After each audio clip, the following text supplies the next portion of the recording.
Alrighty. Well, let's go ahead and get the show on the road. Welcome. This is the second episode of Pillow Talk Podcast. I'm your host, Norman Wynn. I'm here with my co-host, Devon Ray Alarcon. Devon Ray Alarcon, there you go. and so it was we just it's weird because our first episode we were recording at your place, right, Devon? Yeah, we were. It was a lot beefier setup than what we got going on here, but yeah, that was it was. That was an experience. It was fun. So tell me, why are we not recording at your place? Well, we are recording in virtual spots right now because your boy came down with COVID-19, of course. So that happened. You got COVID. Yes. I was like, yes. But yeah, just about, let's see, it was on the 30th. I had just a little, I guess, dry cough. That's all. I told myself I was going to get more active. And I asked my friend Chad, I was like, hey, what can I do to get more active? I feel kind of cooped up. He's like, go for a run. Went for a run, came back, couldn't breathe. Realized, hey, I know I'm out of shape, but I'm not this out of shape. Sure enough, next day came around. I was feeling real achy, and I thought to myself, well, this is either the flu or it's COVID. And just, being in a healthcare setting, we're at really high risk, things like that. So I kind of figured, I found a place that was doing rapid testing, luckily, and went to go get a rapid test. Came back positive. My mom came back negative. So I actually have high-risk people in my family. So I was like, I need to get out and go quarantine. So that's what I'm doing right now. Well, can I at least say you look really good? You look good. It's gotten better.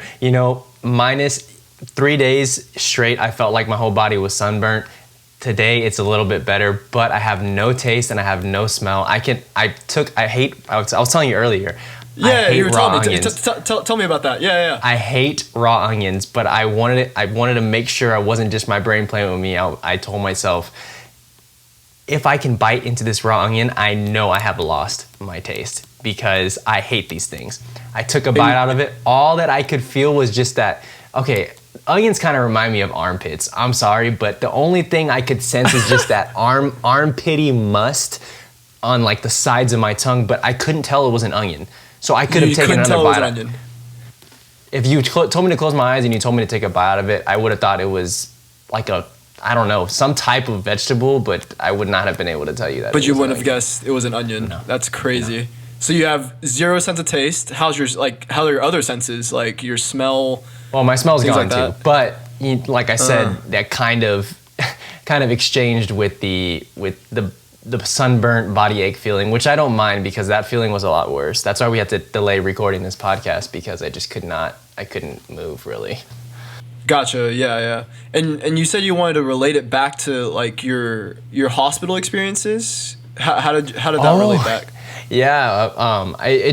It was more of when I first got it and coming down with the symptoms. There's always that little bit of fear, even though we're pretty healthy individuals. You're a little bit more healthy than me. I know you get in the gym more often than I do. But I mean, I gotta keep up. Keep it up, But my blood works healthy. My blood works healthy.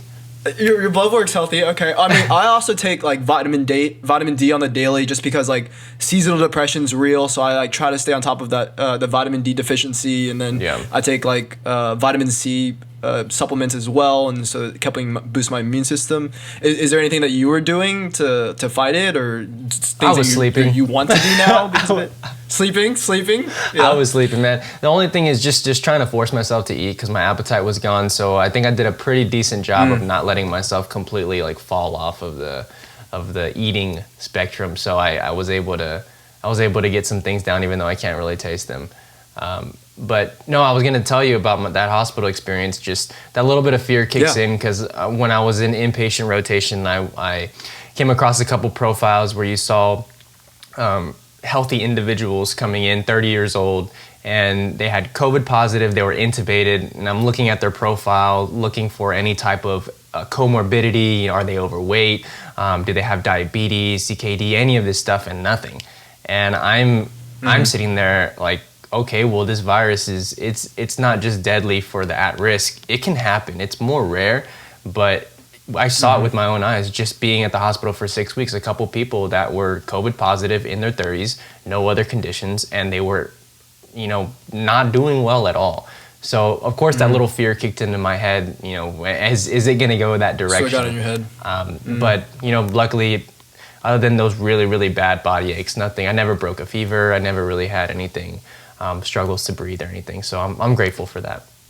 You just bite into onions and can't tell they're onions now. That's pretty much it. It was just one of those things that I felt like challenging myself because I hate onions. And I just thought, you know what? This is my one chance to take a bite out of one. Gotcha. I mean, I would probably take the chance too. All right. So, yeah, just transitioning to this, what we're going through right now, and you have COVID.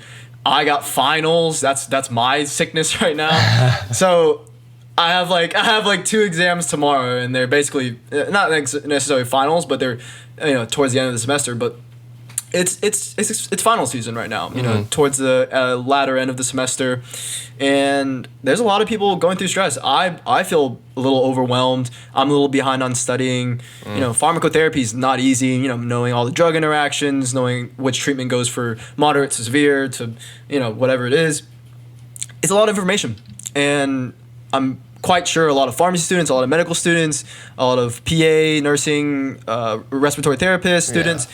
We're all feeling overwhelmed a little bit. Yeah. And how I'm just trying to think, like, how the heck did we navigate that? Did we do anything for that? Personally, it's one of those things that you can't tell someone not to be stressed about it. Everyone that's in this type of professional school is really, really dedicated to, their studies, and they feel like, and I felt these feelings too, that every test is that could be it, because if you fail a test, that puts you at a big hole, and you have to dig yourself out of it for certain classes, especially finals, when it's a make or break situation, whether you're trying to get a certain grade or just trying to pass a class.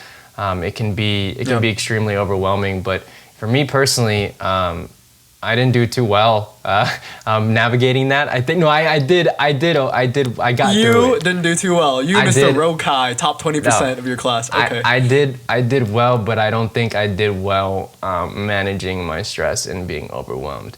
At least at the time of when in P3, I think I was getting a little. In your situation that year, I was getting a little bit better at it. But second year, when things are a lot, that I think. Transitioning from first to second year, that was the hardest part of my pharmacy path / career studies. And I think, I don't know what it is for different schools, but I'm sure everybody has that, that one semester or that 1 year where everyone talks about it like a nightmare. And everybody said that about P2 year, and I never understood that. But I think during that time, I felt, when I would feel overwhelmed, I think we kind of discussed this another time, but I would basically focus everything I had left in me, whatever it was, on just getting that accomplishment that I wanted to do, whether it was getting an A on that test or just getting enough to pass it, or whatever it is. I think I'd spent all of whatever energy I had left of the stress and all that on that, and I didn't do anything for myself. So I'm trying to explain this a little bit better, because I feel like when I reflect on P2 year, I've moved past that, but now looking back on it, I can see that a lot of times it would just be, okay, well, I got 8 hours of lecture to watch, and I'm not feeling very motivated, but I still want to make that grade. So what I'm going to do is I'm just going to wake up at 11:30, watch all these lectures, eat, and then study, and then go back to sleep. But then there's no free time in there, and I didn't really realize how important that was until the end of towards the end of the year, when it led to complete burnout. And I know you were in a similar situation. Oh, very much so. But I want to talk a little bit more about the situation you were in because so it sounds like yeah, you said you woke up at like 11:30 and then you just pretty much just watched your 8 hours of lectures and then went back to sleep. So it sounds like you just became like a robot almost. Yeah, it's and that's exactly how I would describe it. It was just very, very monotonous, just that crawling by to get by. And it's not the best approach, and I wouldn't recommend it. You know, it worked for what it was. It worked, so I can't regret all of it because it got me through. But at the same time, when I look back, it got you the grades you wanted. Yeah, I missed out on a lot of stuff, and my mental health suffered a lot. You know, it snowed. It snowed that one year. I think it was the beginning of my P2 year. It was snowing outside, and I was watching a bunch of people building snowmen. And I mean, this is Austin and San Antonio. What the stories I'm watching, we never get that stuff. We don't get snow. But instead, I could not. I was already kind of behind because I was feeling overwhelmed, and I thought, you know, if I just leave just enough time to study for this, so I left myself just enough time to get what I needed to get done. And I had to do that, and I couldn't step outside and enjoy life. And I don't know when the next time it's gonna snow, but I know, you know, that's something I'm gonna look back on and think, you know, and it's not good to live with regrets, but still I can learn from that. So I'm gonna look back on it, and the next time it's snowing outside, I don't care if I'm at work or what I'm doing, I'm gonna go enjoy that because that's just part of life.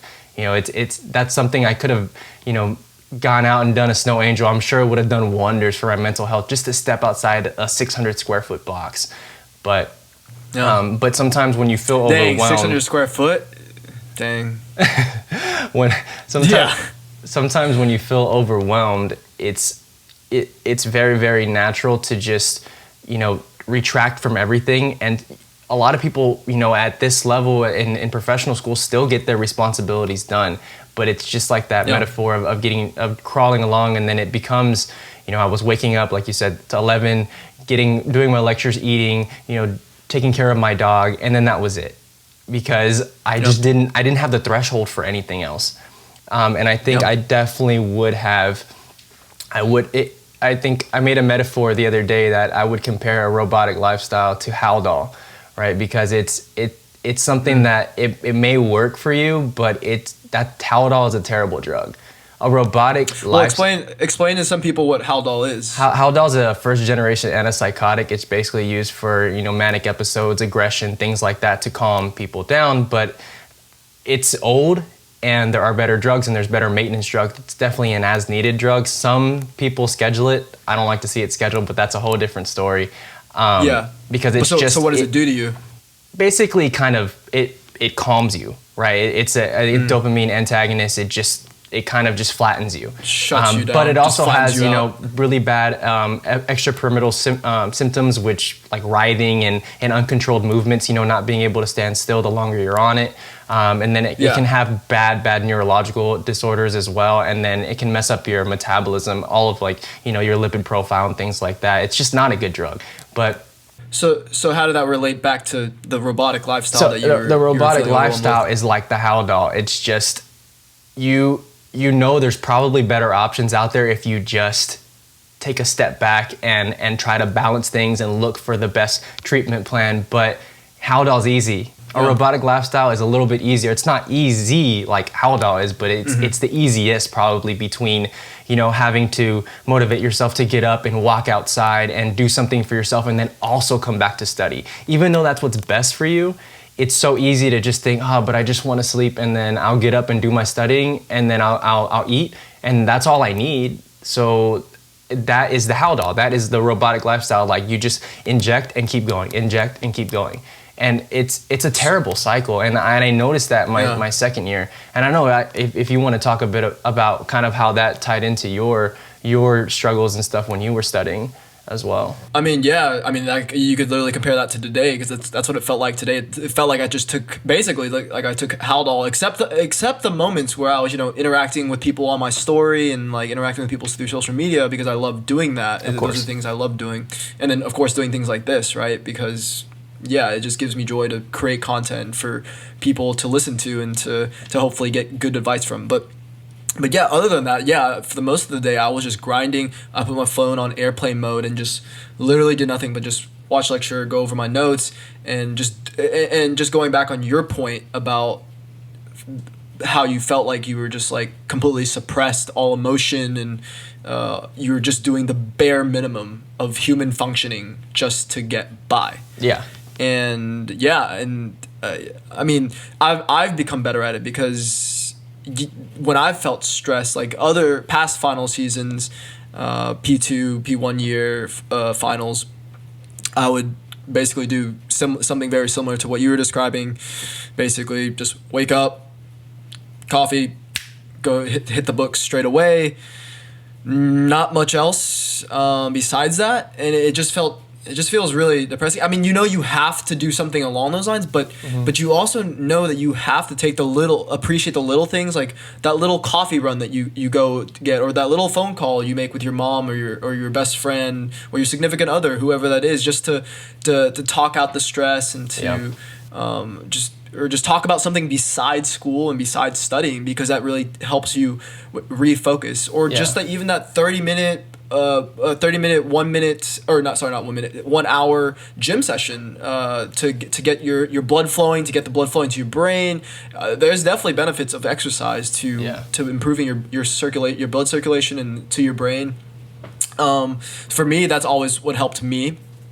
I always try my best to eat well on studying days, and it's hard, obviously, because you want to eat junk food, and that's okay as long as you like use your discipline to kind of like limit yourself to how much candy or soda or whatever it is you're eating. But I try to stay close to just like water and then caffeine, like the coffees and all that stuff.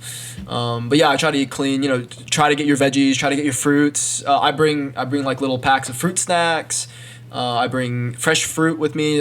Fuji apples are my favorite type of apple, and so I'll usually bring those. Those are good. And so, yeah, I definitely have thankfully a good system and like a backbone regimen to work off of when I go into grind mode.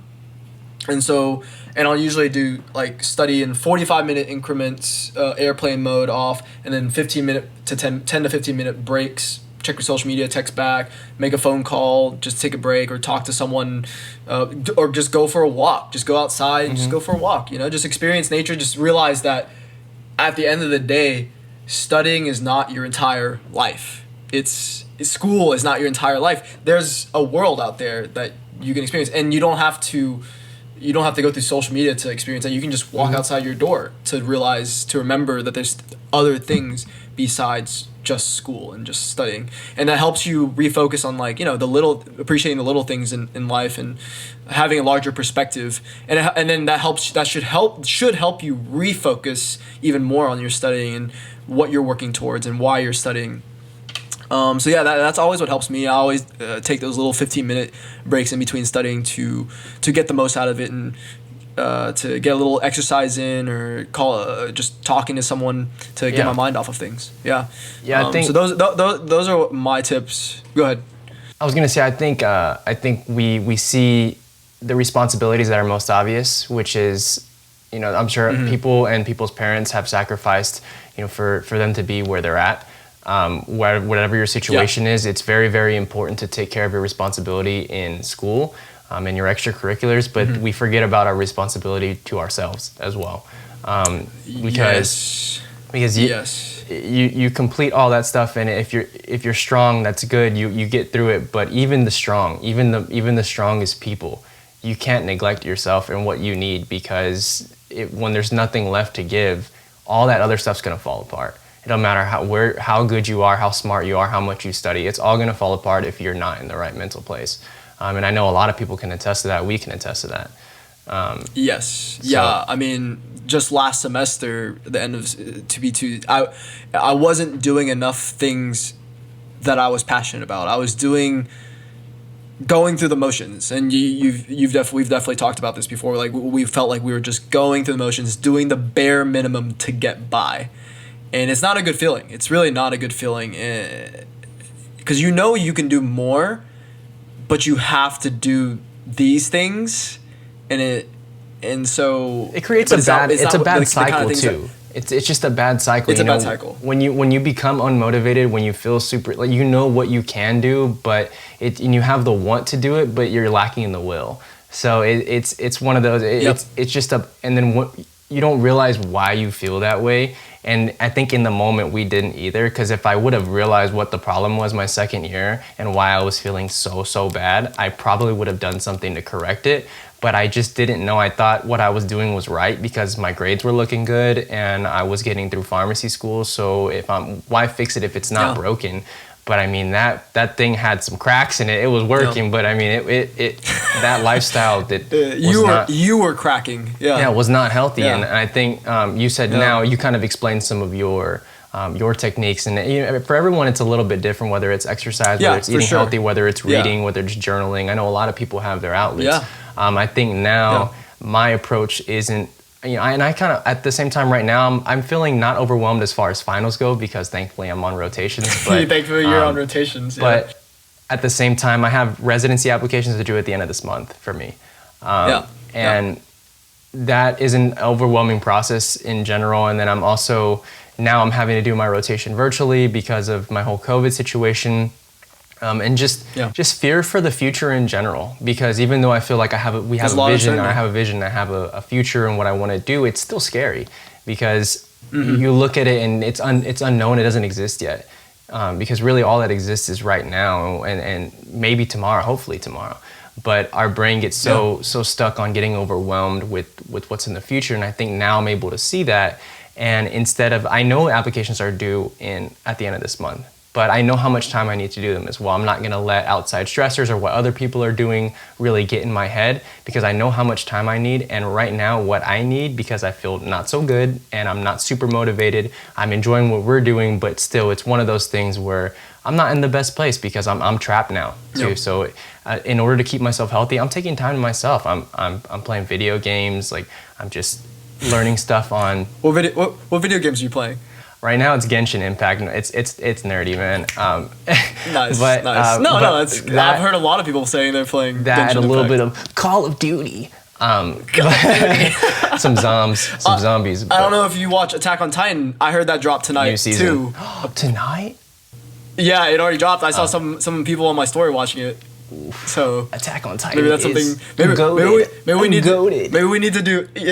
to do a react video to Attack on Titan. Yeah, dude, no, that show's amazing. But yeah, just even watching some shows, I just right now, even though I feel like I have responsibilities and I will take care of them, I know I'm not neglecting my responsibilities, but I'm also not neglecting myself. So I know when a few days come around and I've built that threshold back up, I'm in a good spot, I'll be ready to attack. And I'll hop on my letters of intent, I'll hop on filling in all of my CV stuff, updating all of that. It's just something that, as long as, I think past me would have seen that and been so overwhelmed and shut down. And even now I had to make sure that didn't happen.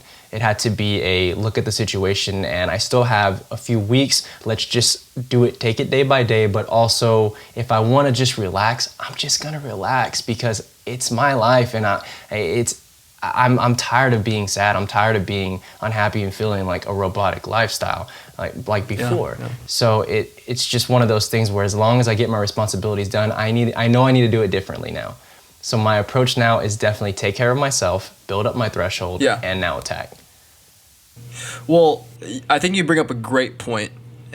Like here's an adage for you. Like as clinicians, as future clinicians for a lot of us, or if you're already a clinician here, we know that you can't fill up other people's cup if your cup isn't full. Yeah, exactly. Like you can't go around helping other patients, identifying their problems, helping them solve their problems, if you haven't even, solved yours, if you aren't full on here, like on the inside, you have to be at your 100% game if you expect to give 110% to your patients. Because how can we? Because what do patients expect when they walk into your clinic or walk into your hospital and expect the best care from you, right? Yeah, they want to be understood. We need to be at our best selves. Yeah, exactly. And just going further off that point, something I saw through my Instagram feed the other day, or I think one of my friends posted it. It was basically, if you feel tired or you feel burnt out, don't keep studying. Just take that nap. Just get off of the screen, take a nap, rest your eyes, go do something else for like 15, 20, 30 minutes, an hour, come back, recharged, and then attack it even harder. It just makes sense. It doesn't make sense to keep grinding when your mental capacity is already like at 10%. Like would you keep using your phone at 1%? At like 2%? Okay, Devon. Okay. No, you look for a charger. But the metaphor stands. You look for a charger, right? Yeah, exactly. You look for a charger. Exactly. That's the metaphor. You look, if your phone's at 1% or 2%, if it hasn't already shut off automatically at that point, you need to look for a charger. Yeah, but the metaphor stands, right? Like you have to recharge yourself. You wouldn't let your battery die for your phone. Why would you let your own battery die right here, right? Yeah, even though you're probably doing tasks on your sense. phone too, just like you're doing tasks in real life, right? But you have to take that little step in order to be able to do it more efficiently. Yeah, exactly. But yeah, I think that's a good metaphor, and that's something I always look at whenever I'm feeling burnt out. And it's like, well, like what should I be doing? Like I should be doing things that help recharge my battery, which would be spending time with family and friends that understand me, or doing things like this. I mean, literally, I should be studying right now, but I know I need to recharge. That's tomorrow at 8 a.m., right? Another thing, it's like you have to. Tomorrow, 8 a.m., my exam's at 8 a.m. Pharmacotherapy, dermatology, inflammatory disorders. But yeah, and then just knowing that, like, what kind of person are you? Like, do you operate best in the morning? Are you a morning person? Do you study more in the morning? Or are you at night person? Do you study better at night? I mean, scientifically, you would think most people would study better in the morning because you're supposed to have more mental capacity at that point. By the time 6 p.m. and past goes down, you're at least at less than 50% capacity or energy you're supposed to. But just you just start asking yourself those kind of questions, like, what kind of person am I? What kind of foods do I like to eat? Which ones make me feel the best in terms of optimizing my brain for studying?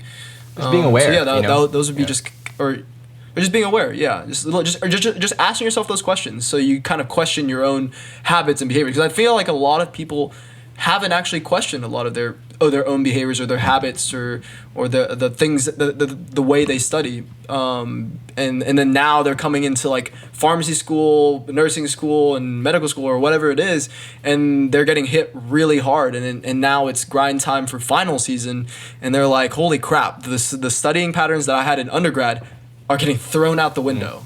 They're not working here. It's a completely different ball game, and it really is. And so yeah, I would just start reevaluating, are my study habits actually good for what it is I'm trying to get to, or my end goal. And keeping in mind, like you mentioned earlier, you can study too much, right? There is a cutoff where you gotta cut yourself off at some point, and it's hard I know it was hard for me. Sound kind of hypocritical because I don't think I ever did it, but my advice would be to cut yourself off, because you can overstudy and you're just gonna lose out on a lot. And you're gonna do good. We are here for a reason. You're smart. You're capable. Anyone that is in this position is there for a reason. So it's one of those things where you just have to take a step back and ask yourself, what would I make on this test right now? And I know I'm worried about it, but if you're looking at the same thing, 12 times, I get it's good to drill it in your head, but there's got to be a point where you cut it off and hope that you recall it on the test, because you're gonna hurt yourself a lot. Just putting yourself through that it's every week, sometimes 2-3 times a week, because there's multiple tests. So a lot of people are perfectionists, and I get that, type A personalities, but it's one of those things. When you can, and if you notice it, that, hey, I think I'm going downhill here, and I think I could do pretty decent on this test, even if I cut off right now. Take it and run. Just relax, have a glass of wine, watch a show, and and let it be whatever's going to be. And I'm sure the results will surprise you. Like, oh, I didn't put in that extra hour of studying, but yet I still got, a 92 and 93. That's interesting. But it's crazy what sleep and less stress can do for your testing abilities as well. It is final season, and like we were saying at the beginning of this, a lot of people are very stressed out. They're feeling overwhelmed. However many finals they have, 4 or 5, 3, or even 1, they can still feel stressed. Everybody has their different thresholds. We don't want to give advice that worked for us but may not work for other people. So let's only speak about our own experiences. If we could give advice to our younger selves, what advice would you give your younger self, or your P2 self, your P1 self, if you were going through a lot of stress, overwhelmed, you were going through final season right now? I'd probably tell myself, good job for caring, because this is important.